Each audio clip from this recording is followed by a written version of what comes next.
Capítulo 12. Quando o corpo fala. Ombros tensos, dentes cerrados e olhos faiscantes.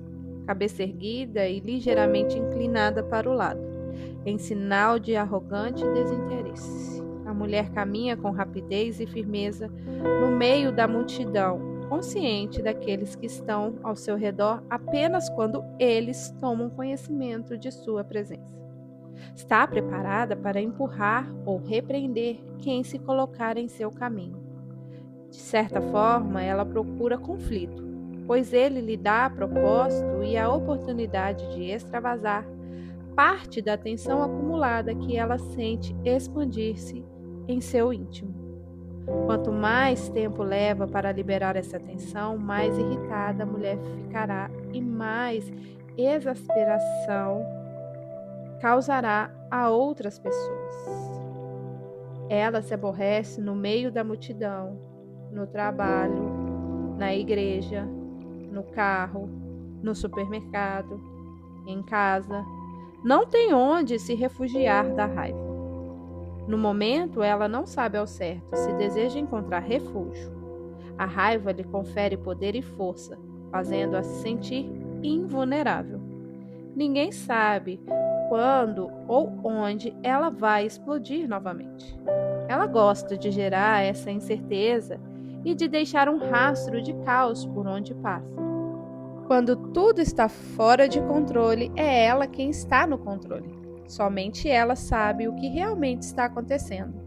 Ela guarda um segredo. Ainda que todos mudassem, ainda que tudo estivesse perfeito e ainda que tudo desse certo para ela, a raiva não passaria. Uma coisa é sentir ira e aborrecimentos momentâneos. Outra, bem diferente, é viver em estado perpétuo de cólera, próximo do ponto de fervura. A qualquer instante, essa mulher pode aumentar a chama e deixar a raiva entrar em plena ebulição novamente.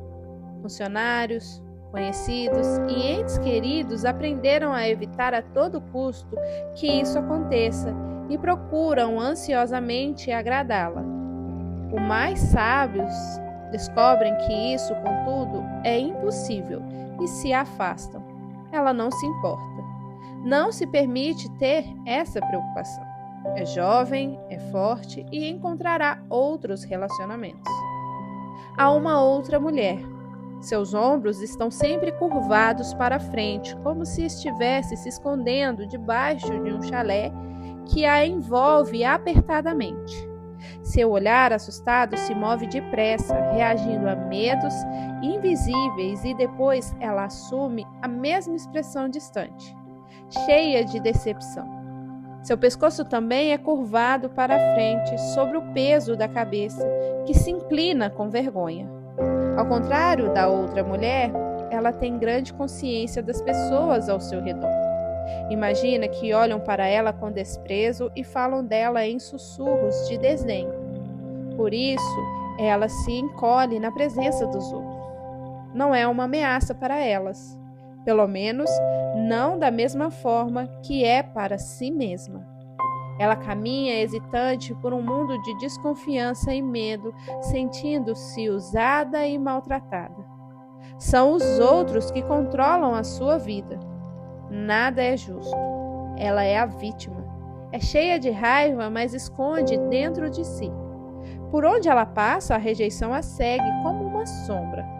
Outros tentaram estender a mão e tirá-la de seu mundo escuro, mas, uma vez que eles ficavam aquém da perfeição, ela desprezou suas tentativas e permaneceu na familiaridade de sua prisão solitária.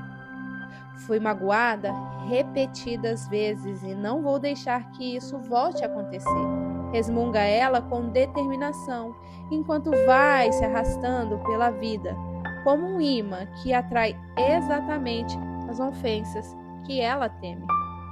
Atitudes do coração. Embora pareça improvável a mulher forte e cheia de raiva e a mulher fraca e abatida se encontrarem em situações bem parecidas, é bem provável que ambas se sintam sozinhas, mesmo que sejam casadas, pois lhe faltam os ingredientes básicos para a verdadeira intimidade.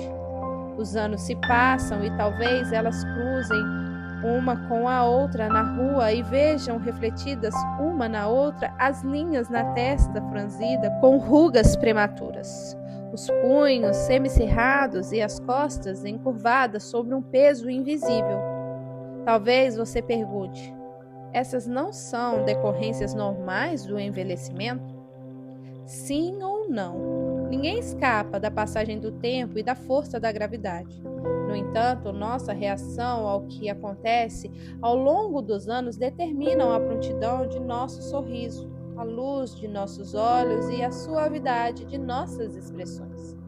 As atitudes de nosso coração se gravam mais firmemente no semblante do que a ilusão dos cosméticos. A alegria do coração transparece no rosto, mas o coração angustiado oprime o espírito. Provérbios 15:13. A alegria sempre dura mais que a beleza. A beleza é passageira, mas o semblante bondoso e suave permanece. É possível ter um rosto alegre em qualquer idade. O brilho da alegria atenua os efeitos da passagem dos anos. Seu rosto pode ser marcado por sorrisos que se abriram repetidas vezes ou pela testa que se franziu com tanta frequência. Você pode escolher a expressão inconsciente de seu rosto em repouso, aquela a qual ele volta quando ninguém está olhando.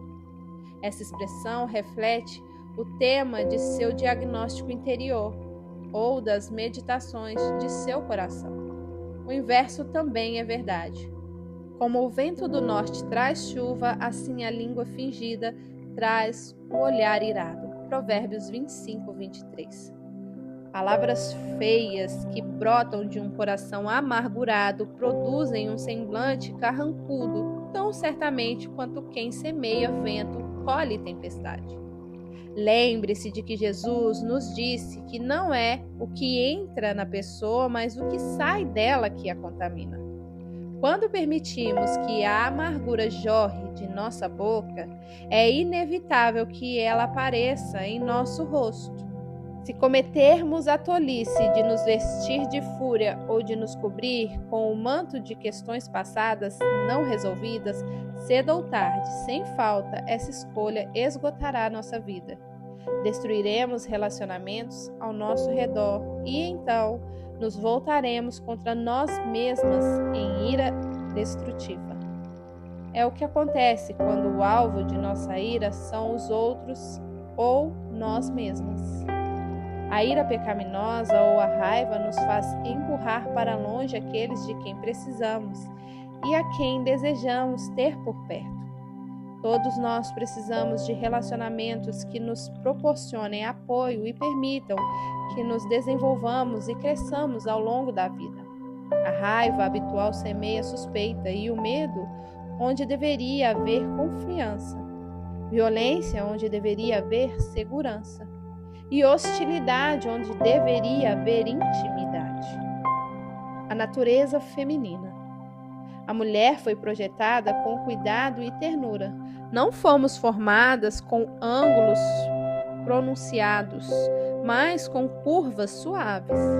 Fomos criadas com grande capacidade para ternura e compaixão. Sentimos o amor e a dor no profundo de nosso ser. Temos empatia e nos sensibilizamos diante do olhar, da dor, das lutas e das perdas de desconhecidos. Quando não nos é permitido expressar essas emoções de forma válida, corremos o risco de explodir ou de implodir. Quando agimos de modo contrário ao nosso design ou ao propósito da criação, na verdade lutamos fisicamente contra nosso corpo. Deus deseja que sejamos saudáveis e apaixonadas, amorosas e compassivas. Quando não o somos, violamos o papel vivificador, fortalecedor e sustentador de nossa vida. Esse papel não cabe apenas às mães de família. Mary, uma amiga minha, sempre transmite apoio e vitalidade em suas interações com outras pessoas. Ela diz a verdade com amor, o que significa que ela se expressa de uma forma que lhe permite ser ouvida. Ela é mansa e gentil, mas forte. É uma dedicada serva do Senhor que vive para servir, a outros. É solteira, mas pratica diariamente os princípios que caracterizam uma mulher piedosa. Quando nos faltam esses princípios, a carência fica evidente em nossos relacionamentos. Aqui estão 2 tapas na cara de que menos gosto nas Escrituras. Eu os ouvia com frequência quando era recém-casada.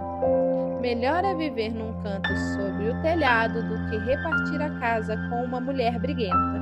Provérbios 25, 24. E a versão ainda menos agradável da mesma ideia. Melhor é viver no deserto do que com uma mulher briguenta e amargurada. Provérbios 21, 19. Viver em um canto sob o telhado significa estar exposto às intempéries. O telhado oferece abrigo da chuva, da neve, do vento ou do sol escaldante? Salomão estava dizendo que era melhor viver nessas condições do que compartilhar o conforto e o abrigo de uma casa com uma esposa briguenta. Há mais perigo e dano debaixo desse telhado do que em cima dele. Eu costumava dizer a John que naquela época o telhado era, na verdade, um terraço usado como alternativa para a varanda. Mas não era fácil desconsiderar a outra passagem sobre o deserto. Melhor viver no deserto com serpentes e escorpiões, sem falar na falta de vegetação e umidade, bem como na exposição a fortes intempéries, do que com a esposa irada, rabugenta e que vive discutindo. Os conflitos se tornam desgastantes não apenas para os outros, mas para nós mesmas. Saúde do coração. O coração bem disposto é remédio eficiente, mas o espírito oprimido resseca os ossos. Provérbios 17, 22. A Bíblia nos dá um entendimento impressionante sobre a fonte de nossa saúde. A medula, ou o centro dos ossos, tem umidade. É ali que o sistema imunológico e as células sanguíneas são fortalecidos. Nossa vida está no sangue e o sangue é fortalecido na medula óssea. Quando os ossos secam, a fonte de nossa vida é comprometida. Essa ideia é reiterada em Provérbios 14, versos 29 e 30. O homem paciente dá prova de grande entendimento, mas o precipitado revela insensatez. O coração em paz dá vida ao corpo, mas a inveja apodrece os ossos. A Bíblia contrasta a paciência com a precipitação e a paz com a inveja. A paciência dá entendimento, enquanto a precipitação evidencia toda a insensatez da pessoa. O coração em paz dá vigor ao corpo, enquanto a inveja e a maldade apodrecem até os ossos. Não é impressionante que algumas formas de câncer possam ser tratadas com um transplante de medula? A saúde de nossa medula é fundamental. Não há nada, porém, mais escondido. A medula fica envolta em tecido ósseo duro, cercado de músculos, órgãos e quilômetros de vasos sanguíneos. Se há um problema na medula, muitas vezes só é possível detectá-lo com testes sofisticados. Os ossos dão sustentação ao nosso corpo, são a estrutura de apoio sem a qual não temos como ficar em pé. A Bíblia confirma que há uma relação efetiva e permanente entre o coração e a saúde. Não estou dizendo que todos os enfermos têm um problema subjacente de coração. Por certo, muitos ficam doentes ou morrem ainda jovem, na inocência da infância. Vivemos em um mundo caído, permeado pela maldição de doenças e fraquezas. Estou dizendo que a amargura, o rancor, a ira não resolvidos e outras questões do coração afetam diretamente nosso sistema imunológico.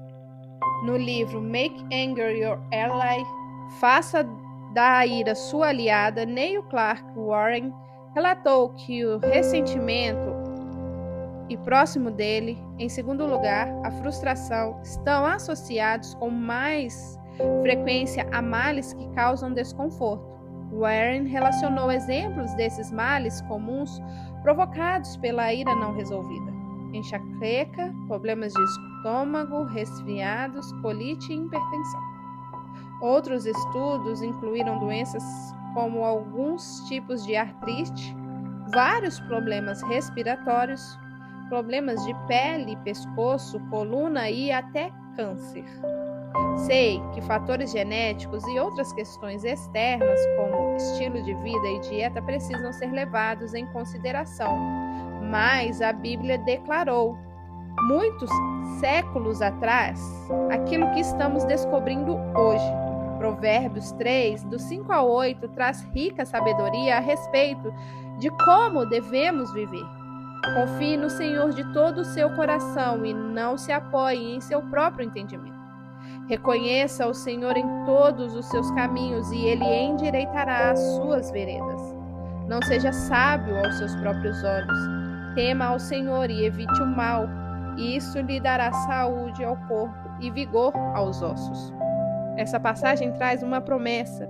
Se vivermos de acordo com o plano de Deus, Ele dará saúde ao corpo e vigor aos ossos. Também aqui Deus trata do cerne da questão. Ele não apenas proporciona saúde ao corpo, mas também provê um futuro saudável ao dar vigor aos ossos. Transtornos alimentares podem ser resultado da ira não resolvida. A pessoa foi profundamente violada e deseja recolher-se e desaparecer. Muitas vezes ainda não encontrou uma forma válida e saudável de expressar sua ira e, portanto, recorre à autopunição. Como se pode imaginar, essa reação à rejeição se transforma em grande tormento. Lutamos contra um inimigo invisível, cuja voz parece inescapável. Sei disso por experiência própria. Eu vivi essa mentira.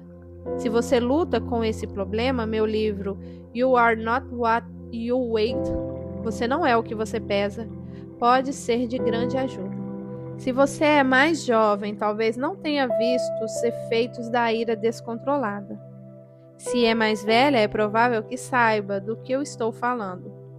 Uma vez que a ira ataca a base de nosso sistema imunológico, é importante darmos ouvido às advertências. Eis uma passagem bíblica que traz uma imagem vívida. Como a cidade com seus muros derrubados, assim é quem não sabe dominar-se.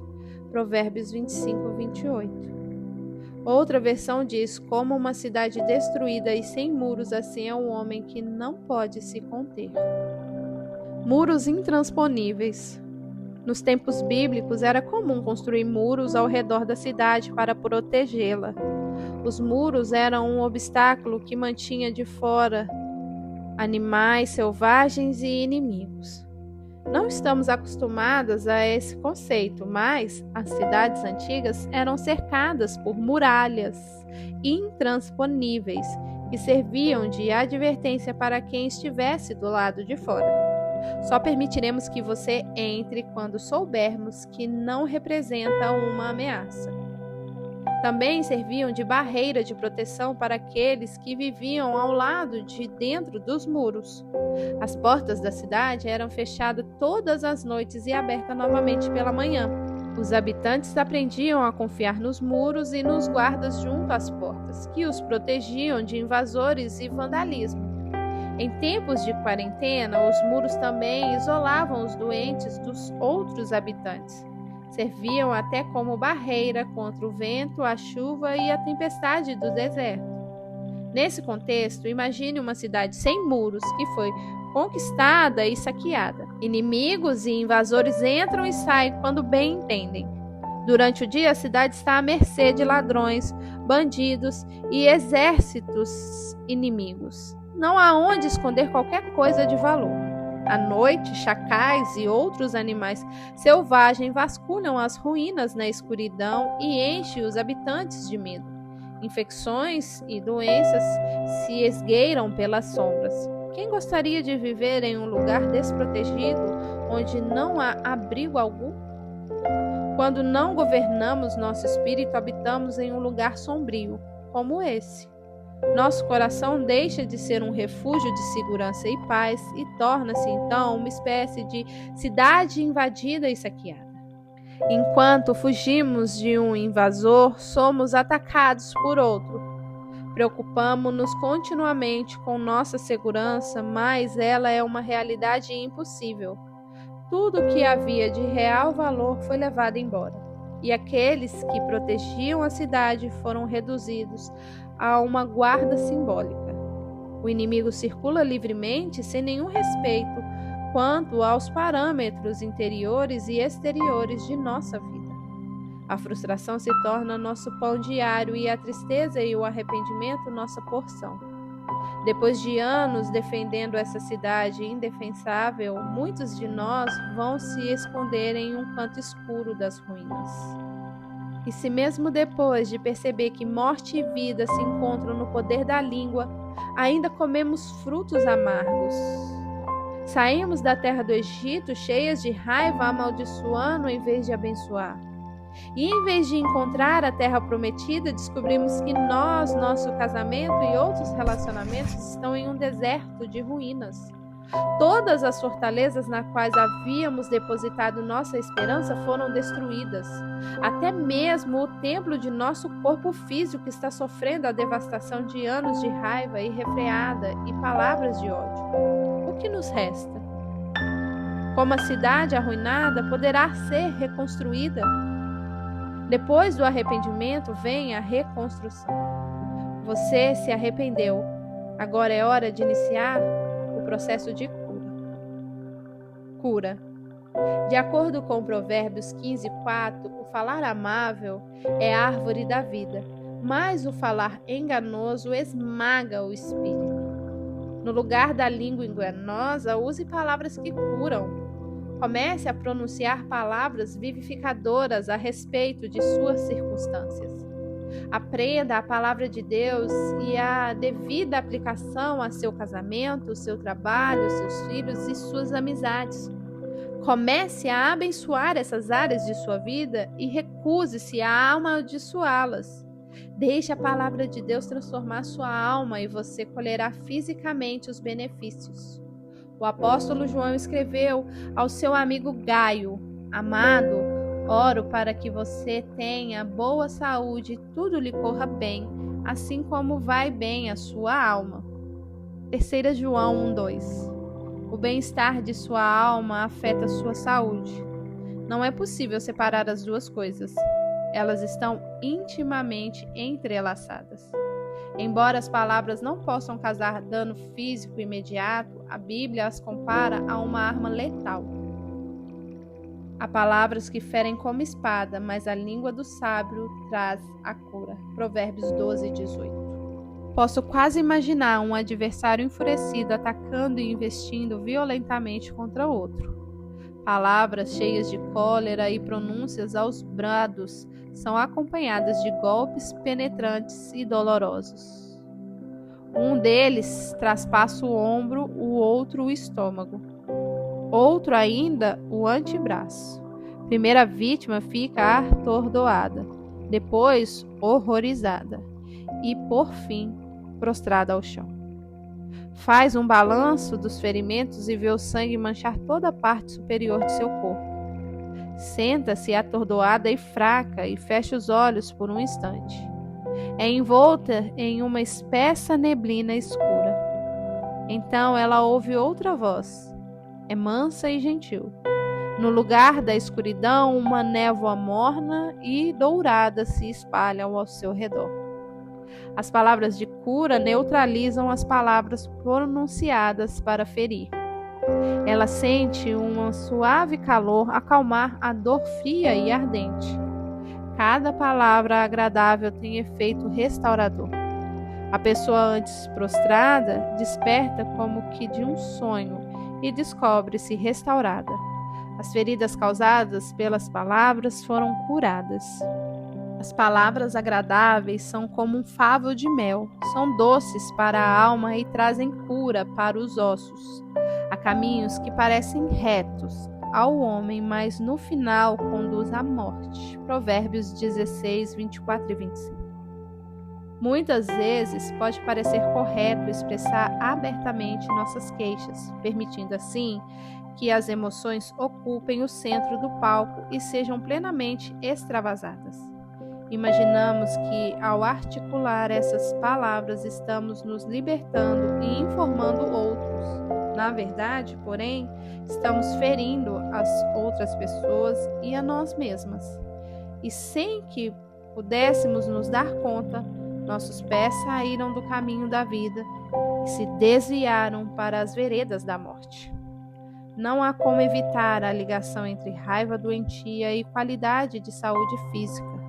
É fundamental deixar que Deus nos remova de qualquer emaranhado ou de qualquer armadilha na qual estejamos presas, como resultado de acessos de raiva ou de palavras ofensivas do passado. Não importa quem as pronunciou. Não importa se foram atiradas por outros como mísseis contra nós. Temos de levar em conta ainda a força das insidiosas palavras autodestrutivas que com frequência usamos contra nós mesmas. Alguns exemplos são: ninguém se importa comigo. No fim das contas, serei traída e ficarei sozinha. Sou gorda e feia. Por que alguém se interessaria por mim? Essas palavras nos ferem e reforçam imagem e reação negativa em nossa vida. Constroem uma fortaleza de dor dentro da qual cada um de nossos pensamentos é processado. Oremos. Pai Celestial, dirige-me ao Senhor, em nome de Jesus. Sei que por vezes minhas palavras foram impensadas e prejudiciais, não apenas para outras pessoas, mas também para mim mesma.